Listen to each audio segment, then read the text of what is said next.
Ebiseera ebisinga tulaba abantu ne tubeegomba naye nga time bomb ze batuddeko mu maka gaabwe. Ampuliriza wa gye nkutwala. Onako olwaleero nkuleetedde akatambi kano. Nsaba n'obukakkamu okawulirize, okagoberere, okamaleyo. Olabe okuwemuka mu nnaku ey'ekitalo. Mwenna mukimanyi nti omusajja ono Edward Kiwanuka Ssekandi yaliko Vice President w'eggwanga Uganda. Njagala owulire okuwemuka. Kakati ono yamalako ebbanga eryawera. Era yeesimbawo nnyo mu bitundu by'e Masaka eyo ng'awangula.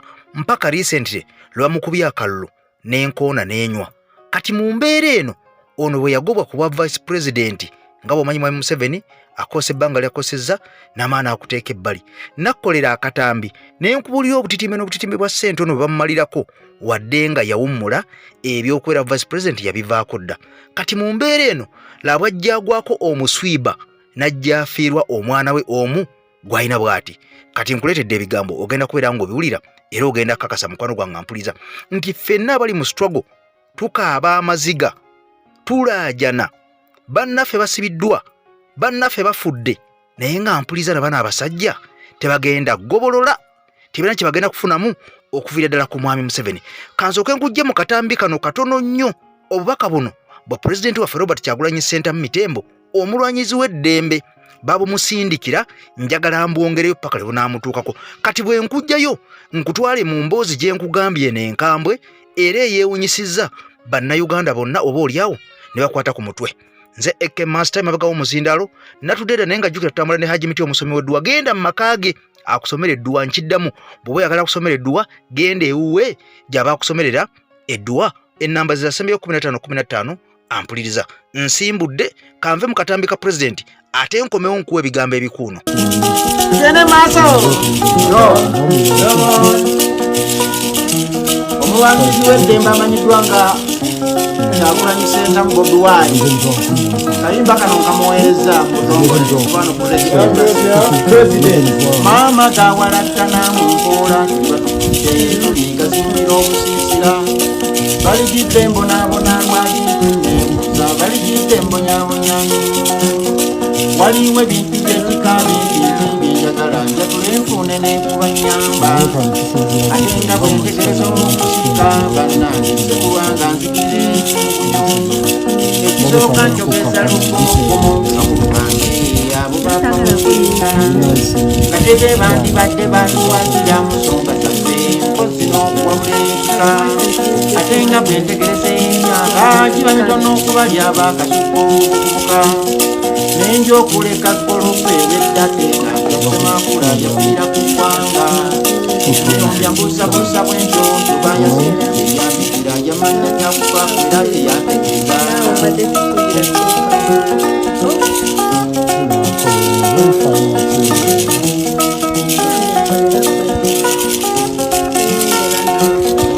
kakati njogeza lusajjasajja n'endongo ndisona lwakusakula nga kyakuya baligidde namulabako mundeeba kukawayaamuzikambo mbayo mulamu yamuziikayo bwakwaze abaana baffe ensonga wano nkulemeze mulira yabeeranga kati tuli mu bbanja kumujjayo n'owekenya tuli muteeka kuweekiriba tutuze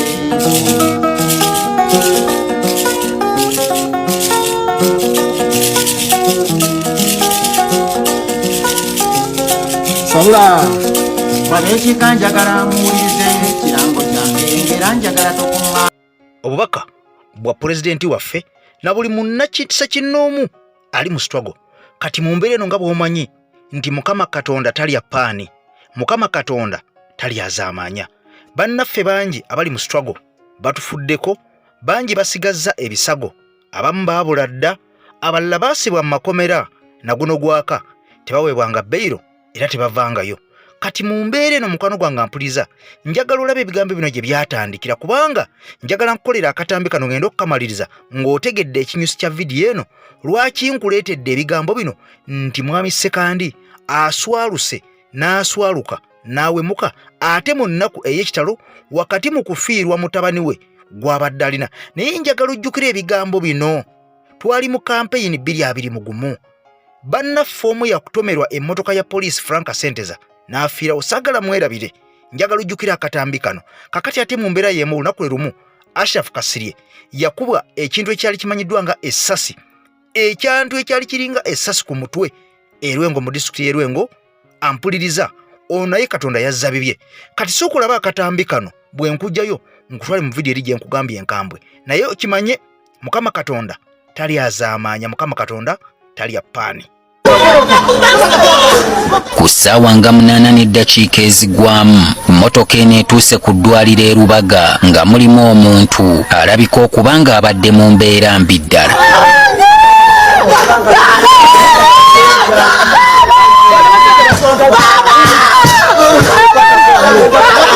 Ono abadde Frank Senteza omu ku bakuumi ba Robert Kyagulanyi Ssentamu ab'oku Lusegere. Libadde teriri busa nga ne ambulensi erimu munnamawulire Ashraf Kasirye eyakubiddwa ekintu ku mutwe ekirowoozebwa okubeera essasi e Masaka nayo neegoba era ng'ono abadde ku mukka ogussibwa oba oxygen.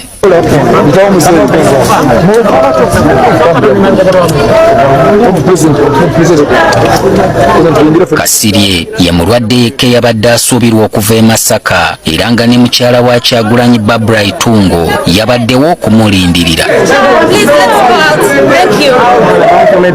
Kyokka embeera ya ssente z'ebadde mbi okukamala era ng'abasawo bakola ekisoboka okukanga omutima gwe guleke kuzikira.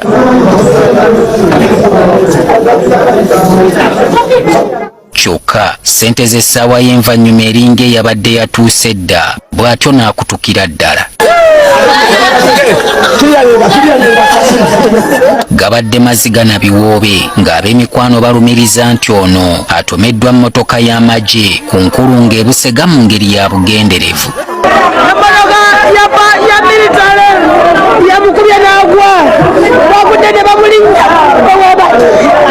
ayimirira emmoloka zonna nga bakuba tiyagasi batukukwatanire tumusamu yange nsamuvuze nanyanguwa mutaase fulankala kyoganye lwaki daka bamulinnye tulaba batule mulinnye nedduka emisinde naye abasajja batumala watatulina wakudda tatulise.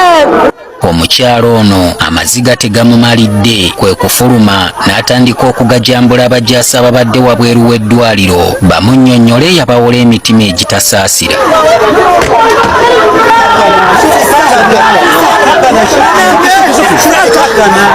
Kyagulanyi annyonnyodde ebibaddewo nga bali mu kkubo bajja. Abasirikale basibye ekkubo nga bafuba okulaba nti oba oliawo Ashraf tumutuusa leeti.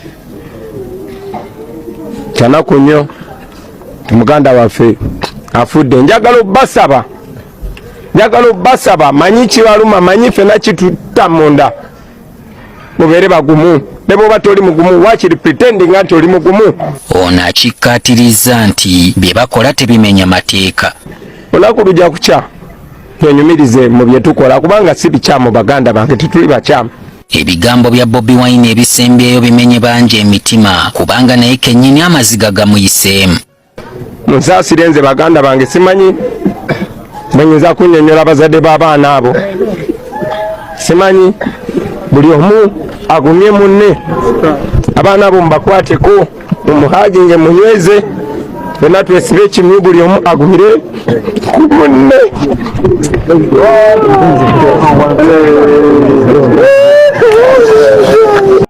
Eyalaba katambi kano eyalaba ku mawulire gano eyaliwo ng'embeera eno etuuka ku bakomuledizi baffe omu n'atufaako omulala n'asimattuka era nga yakamala okulongoosebwa mu ggwanga eri Amerika Mukama Katonda n'azza bibye.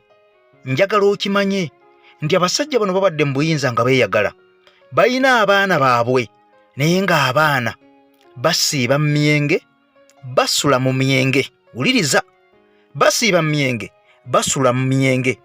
Mutabani wa Vice President Dr. Ssekandi yafudde naye ng'ekisinza okubeera nga kikwewunyisa wulira ebigambo bino yafudde mwenge. Ono abadde asulamu n'asiibamu ng'essente eyiyo nga gwe mukwano gwange omuwa omusolo omwana mwe yeeyagalira. Njagala okimanye nti waliwo n'omwana omulala era naye nga kigambibwa enkola y'emu asiiba mwenge n'asula mwenge. Wabula bano be bamu ku bakulembeze betubadde bayina betulina abaazaala abaana bano nga balina okulaga abaana abalala baberenga ekifaananyi eri society kubanga bavubuka. Naye ono nkugambye abadde asiibayo n'asulayo nga talina amugambako mpaka lwatuuse okuvunda ng'avunda mwenge. Naye nga basajja bali mu buyinza beeyagala. Kati abaana abaffe bakomuledizi baffe abamu abafa nga poliisi ebakubye masasi, abalala batumirwa mu mmotoka z'ababyekwerinda, bangi basibiddwa, abalala baabula. Naye nga bo abo bali mu kweyagala, laba naye Katonda bw'atalya paani, essanyu eringi libaviiddemu okubeera nga nabo bafa. Nga naffe ate eno abatalina musango batuttibwa. Mwala ba driver Yasini Kawuma mu Arua yakuba byase nga tudde na kuseri nga talina kyakoze. Abasajja bano tewali n'omu yavaayo. Kitalo nnyo eky'omulenzi ono, sigambye nti afe kubanga omuntu bw'afa kibi nnyo era ffenna tunyolerwa wamu. Naye tubeerenga at least abakulembeze baffe betulabirako nga batugayidinga n'okubeera nga bamanya obulabe oba obulumi obutuuka ku sayidi eyo enyigirizibwa. Sooka olaba akatambi kano ebigambo bino tugamba nti byange. Ebigambo bino si byange nti omwami ono abadde katamiira jjobyo era afudde nguuli emuse nga yavunda dda ng'abasawo tebalina batandikira kubeera nga bamukolako. Kankakuwe ate bwe nkujja mu katambi kano ne nkujja wa Haji Miti nkutwale mu katambi aka Honorable Betty Nambooze bakireke ng'akambuwadde bulala. Betumanyi obulungi ng'ayogera ku lw'abooluganda lw'omugenzi Fiona Ssekandi yeekokodde omwenge gw'agambye nti kubatuteko mwannyinaabw'omwo gwe babadde balina. Many families are suffering. If it's not you, it's somebody in your family. Tulina kwekweka ekyo ekizibu tukirina. Nze nayagala Alex oba afuuka omusiraamu aleme kunywa mwenge oba alokoke afuuke pasita. Naye tekyasoboka. We did rehab.